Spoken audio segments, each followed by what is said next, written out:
Well, tell us about who you are. You have a degree in public policy. Yes. That seems like just the kind of thing that people might want in someone running for office. I would hope so. I think it's an excellent qualification for being in the legislature.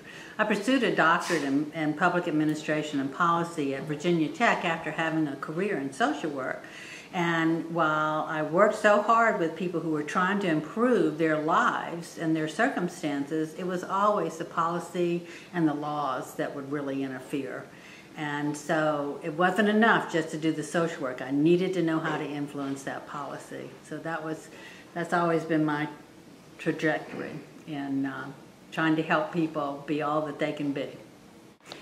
Here's an example. Most recently, I was executive director of the Women's Fund of Greater Birmingham, and we worked on issues in this region that disproportionately affected women and girls. 53% of all domestic violence assaults in the state occur in Jefferson County. And so the Women's Fund, with women in law who raised money, were able to fund a system that I helped design that planted a court in domestic violence court and Birmingham Municipal Court for the first time, brought in court advocates for the first time into that court, created a coordinated community response so that law enforcement and the courts and all the social service agencies work together to break down obstacles, miscommunication, have policies aligned. Within 18 months of getting that system in place, we already had a 10% reduction in the number of assaults in Jefferson County.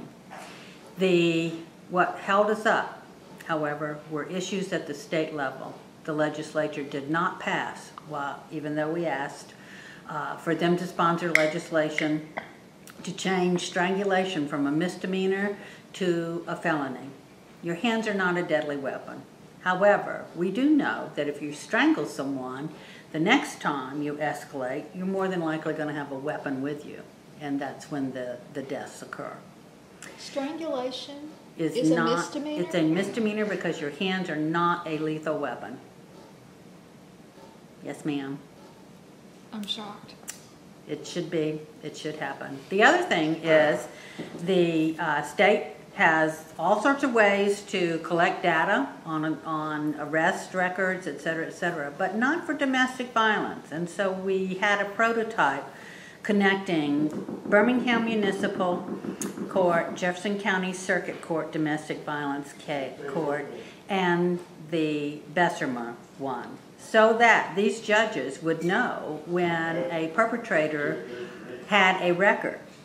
Because with 34 different municipalities in the Jefferson County area, I can abuse someone in Irondale, and then I can go to Vestavia Hills and say to that part-time, nighttime judge, "But Your Honor, it's the first time I've ever done this, and it won't happen again, and besides, she made me do it." And I get a slap on the wrist. But the law does say if there are 3 convictions, then there is automatic jail time.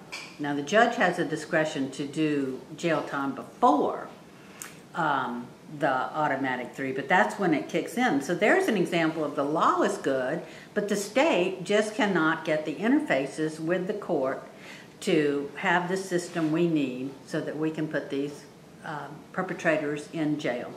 And it's really, there are not a lot of people out there abusing other people in domestic violence situations and intimate partner situations. However, the same ones do it over and over again, and it usually escalates, and that's when people die.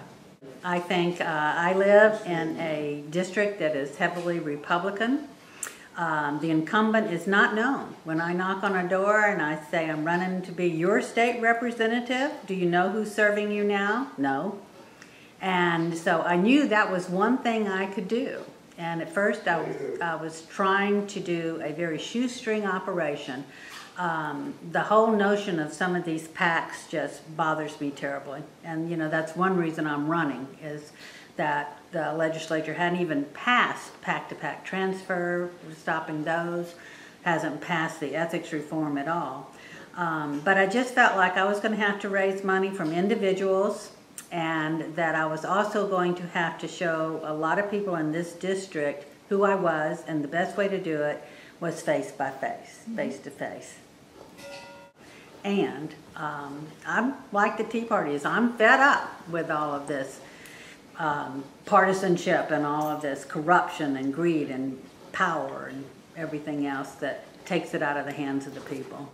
And if you can listen to people and learn from their perspective and be open to that, then that to me is not only a quality that I have learned throughout my whole career, but it is the way that we will get to solutions for this state, across party lines, listening to constituents, not just saying, I'm right, you're wrong, my party's right, your party's wrong.